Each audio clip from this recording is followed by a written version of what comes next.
बंदर भाई, मुझे मेरी छड़ी दे दो। मैं तुमसे विनती करती हूँ। कभी नहीं। इस छड़ी के जादू से तो मैं पूरे जंगल में राज करूंगा। मैं ऐसा कभी नहीं होने दूंगी। नन्ही परी चंटू के हाथ से अपनी जादुई छड़ी वापस लेने उड़ते हुए उसकी तरफ बढ़ी, पर तभी चंटू ने नन्ही की छड़ी हवा में घुमाई, जिससे एक रोशनी की किरण निकलकर नन्ही के पंखों से टकराई और देखते ही देखते छड़ी के जादू से नन्ही परी के पंख ही गायब हो गए। इससे पहले कि नन्ही कुछ कर पाती, वो बिना पंख के नीचे गिर गई। ओह, मेरे पंख! चंटू, तुम बहुत गलत कर रहे हो। अच्छा, अब तुम मुझे सिखाओगी? अभी मजा चखाता हूँ। और फिर से जादुई छड़ी घुमाकर जादू किया, जिससे बेचारी रंग बिरंगी तितलियों के पंखों से रंग ही गायब हो गए।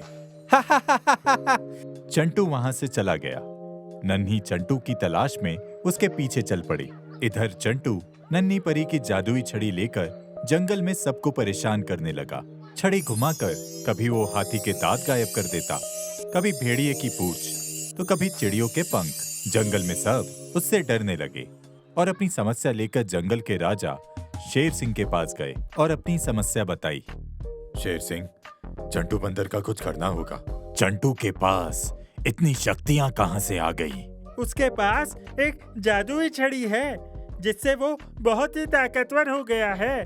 तभी चंटू वहां आ जाता है और शेर सिंह को ललकारता है। शेर सिंह, आज से इस जंगल का राजा मैं हूँ, तुम नहीं। एक बंदर होकर तुम्हारी इतनी हिम्मत कि शेर सिंह को धमकी दे रहे हो। तुम्हें इसकी सजा अभी मिलेगी। शेर सिंह ने जैसे ही चंटू पर वार करने के लिए छलांग लगाई, चंटू ने जादुई छड़ी घुमाकर शेर सिंह को पत्थर का बना दिया। ये देख सब चंटू से डर गए। देख लिया, मेरी बात नहीं मानने का नतीजा। जो भी मेरे खिलाफ जाएगा उसका यही हाल होगा। आज से इस जंगल में मेरा राज चलेगा। बोलो चंटू महाराज की जय हो, जय हो। तभी नन्ही परी चंटू को खोजते हुए वहां आ गई और चंटू के हाथ में छड़ी देखकर बोली, चंटू, तुम मेरी छड़ी की जादुई शक्तियों का गलत इस्तेमाल कर रहे हो। मैं तुम्हें आखिरी चेतावनी देती हूँ, मुझे मेरी छड़ी लौटा दो। कभी नहीं, अब ये मेरी छड़ी है। चंटू छड़ी घुमाकर नन्ही परी की तरफ करता है, पर नन्ही बहुत फुर्तीली थी। वह छड़ी के वार से बच तो गई, पर उसका पैर फिसल गया और वो सामने के कुएं के अंदर जा गिरी। चंटू ये देख कुएं के पास गया। अब क्या करोगी? अब मैं तुम्हारा हाल फिर शेर सिंह की तरह ही करूंगा। अगर छड़ी की रोशनी मेरे ऊपर लग गई तो मैं सच में पत्थर बन जाऊंगी। जल्दी कुछ करना होगा। इधर जैसे ही चंटू ने छड़ी घुमाकर जादुई रोशनी नन्ही परी की तरफ फेंकी, नन्ही बिना देर किए पानी के अंदर चली गई, जिससे रोशनी पानी से टकराकर वापस चंटू को ही लग गई और वो देखते ही देखते पत्थर का बन गया। हाथी ने अपनी सूंड से नन्ही परी को कुएं से बाहर निकाला। नन्ही ने पत्थर बने चंटू के हाथ से अपनी छड़ी वापस ली और सबको छड़ी घुमाकर पहले की तरह ठीक कर दिया। और जैसे ही वो चंटू को ठीक करने गई, भेड़िए ने उसे रोक लिया। नहीं नन्ही परी, चंटू को ऐसे ही रहने दो। इसने सबको बहुत परेशान किया है। नहीं नहीं, मैं इस छड़ी का इस्तेमाल किसी को सजा देने के लिए नहीं कर सकती। ये सही नहीं होगा। सही कहा नन्ही। चंटू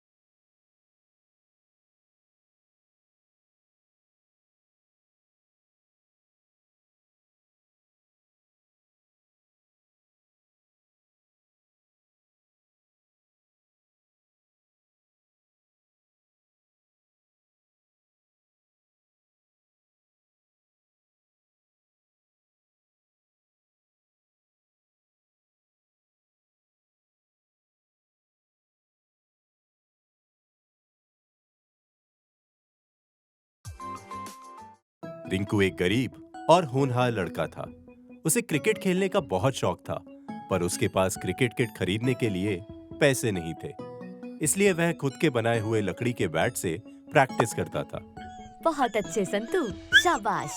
और ये है संतू, रिंकू का डॉगी। ये रिंकू का एकमात्र और सबसे अच्छा दोस्त है, जिससे उसे बहुत प्यार है। रिंकू संतू से अपनी सारी बातें शेयर किया करता था और दोनों हमेशा साथ रहते थे। देखा संतू, एक दिन मैं बहुत बड़ा क्रिकेटर बनूंगा। रिंकू के पास क्रिकेट किट नहीं होने की वजह से उसे उस ग्राउंड में जाना अलाउड नहीं था, क्योंकि उस ग्राउंड का नियम था कि बिना क्रिकेट किट के एडमिशन नहीं हो सकता। काश मेरे पास भी क्रिकेट किट होती तो मैं भी इनके साथ खेल पाता। खैर कोई बात नहीं, मैं इसी से खेलूंगा। रिंकू की बातें पास से गुजर रहे एक बुजुर्ग आदमी ने सुन ली और उसके पास गया। बेटे, लगता है तुम्हें क्रिकेट खेलने का बहुत शौक है। हाँ, पर मेरे पास क्रिकेट किट नहीं है, इसलिए मैं यहाँ नहीं खेल सकता। तुम शहर क्यों नहीं जाते? सुना है वहाँ टैलेंट की बहुत कदर है। शायद वहाँ तुम्हें कहीं खेलने का मौका मिल जाए, वो भी टैलेंट की वजह से, क्रिकेट किट की वजह से नहीं। क्या सच में? हाँ, एक बार ट्राई कर दे में क्या हर्ज है।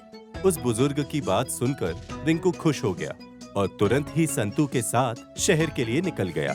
शहर में क्रिसमस की तैयारी जोर शोर से चल रही थी, पर रिंकू के लिए ये सब बिल्कुल नया था। पर ये सब देखकर उसे बहुत अच्छा लग रहा था और उसने इसके बारे में और जानने की सोची। सुनो भाई, ये किस चीज की तैयारी चल रही है? क्रिसमस की। क्रिसमस? वो क्या होता है? तुम्हें क्रिसमस नहीं पता? क्रिसमस में हम घर सजाते हैं, अच्छा अच्छा खाना खाते हैं, और क्रिसमस की सबसे मजेदार बात तो सैंटा क्लॉज है, जो रात को सभी विशेस पूरी करते हैं और सबको गिफ्ट्स भी देते हैं। क्या सच में? सबकी विशेस पूरी करते हैं और गिफ्ट्स भी देते हैं? हाँ, और खास करके बच्चों को। क्या सैंटा के पास कोई मैजिक है? हाँ, सबसे बड़ा मैजिक।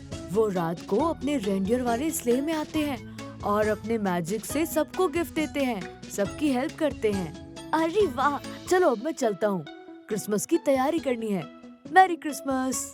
उस बच्चे से क्रिसमस और सैंटा के बारे में सुनकर रिंकू खुश हो गया। उसे लगा कि शहर आने का उसका फैसला बिल्कुल सही है। यहाँ सैंटा उसकी विश जरूर पूरी करेंगे। वह खुशी खुशी आगे चल पड़ा और चलते चलते इतना खो गया कि वो भूल ही गया कि संतू भी उसके साथ है। और जब उसे होश आया तो उसने देखा कि संतू उसके साथ नहीं है। रिंकू घबरा गया और संतू को खोजने लगा। संतू! संतू! आपने मेरे डॉगी को कहीं देखा? संतू! मेरे प्यारे संतू, कहाँ चले गए तुम? तुम्हारे बिना अब मैं क्या करूँगा? रिंकू ने संतू को बहुत खोजा, पर उसे वो कहीं नहीं मिला। रो रो कर रिंकू का बुरा हाल था और संतू को खोजने के चक्कर में वो अपने बैट के बारे में भी भूल चुका था, जो कुछ देर में उसे समझ में आया। मेरा बैट? मेरा बैट कहाँ गया? नहीं, संतू भी नहीं मिल रहा और मेरा बैट भी। अब मैं क्या करूं? रिंकू को कुछ समझ नहीं आ रहा था कि वो क्या करे, किससे मदद मांगे। तभी उसे उस बच्चे की बात याद आई कि सैंटा सबकी विश पूरी करते हैं और सबकी हेल्प करते हैं। अब सैंटा ही मेरी हेल्प कर सकते हैं। सैंटा, प्लीज मेरी मदद करो। मेरा संतू और बैट मुझे वापस कर दो। मुझे और कुछ नहीं चाहिए। देखते ही देखते रात हो गई और रिंकू रोते रोते थक कर एक पेड़ के नीचे ही सो गया। और जैसे ही उसकी आंख लगी, हा हा हा, कैसे हो रिंकू? बताओ, क्या क्रिसमस गिफ्ट चाहिए तुम्हें? सैंटा, आप मेरे लिए आए हैं? मुझे पता था आप जरूर आएंगे। प्लीज संतू और मेरा बैट मुझे वापस दे दीजिए। मुझे और कुछ नहीं चाहिए। क्रिकेट किट नहीं चाहिए? नहीं, मुझे बस संतू चाहिए। बस वही मेरा एक दोस्त है। ठीक है, मैं जाकर उसे खोजता हूँ। Merry Christmas Rinku. हा हा हा हा। क्या कर रहे हो संतू? सोने दो ना। संतू को अपने सामने देख रिंकू खुश हो गया। संतू, तुम वापस आ गए? कहाँ चले गए थे तुम? रुको एक मिनट, तुम्हें यहाँ सैंटा ने लाया ना? सैंटा कहाँ है आप? मैं सच कह रहा हूँ संतू, सैंटा मुझसे मिलने आए थे।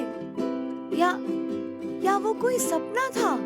रिंकू को समझ में नहीं आ रहा था कि सैंटा सच में उससे मिलने आए थे या उसने रात को कोई सपना देखा था।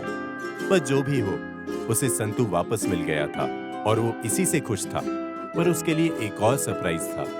संतू, कहाँ ले जा रहे हो मुझे? अरे रुको। पेड़ के पीछे जाते ही रिंकू को वो मिला जिसका सपना वो रात दिन देखता था। क्या है इसमें? अच्छा रुको, मैं खोलता हूँ। वाओ, क्रिकेट किट और मेरा बैट। मेरे लिए ये जरूर सैंटा का गिफ्ट है। लोग सही कहते हैं, सैंटा सबकी विश पूरी करते हैं। रिंकू को ये सब सैंटा ने दिया था या किसी और ने, ये तो नहीं पता, पर जिसने भी ये किया वही रिंकू का सैंटा था, और ये सब सैंटा का मैजिक। आखिर उसे अपना क्रिसमस गिफ्ट जो मिल चुका था और उसकी विश भी पूरी हो चुकी थी, क्योंकि अब उसे संतू और क्रिकेट किट दोनों मिल गए थे, और इसके साथ ही वो अपने फेवरेट ग्राउंड में खेलने जा सकता था। देखा संतू, मैंने कहा था ना, एक दिन मैं इस ग्राउंड में जरूर खेलूंगा।